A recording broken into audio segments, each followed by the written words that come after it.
அப்பாவும் சந்நிதியில் எப்போ நான் வந்து நிற்பேன்.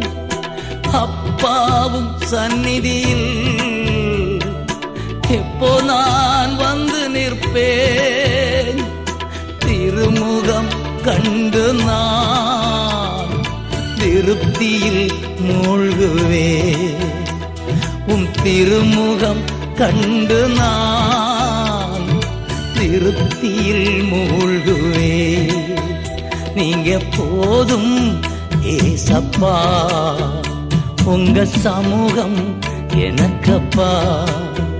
நீங்க போதும் ஏசப்பா, உங்க சமூகம் எனக்கப்பா.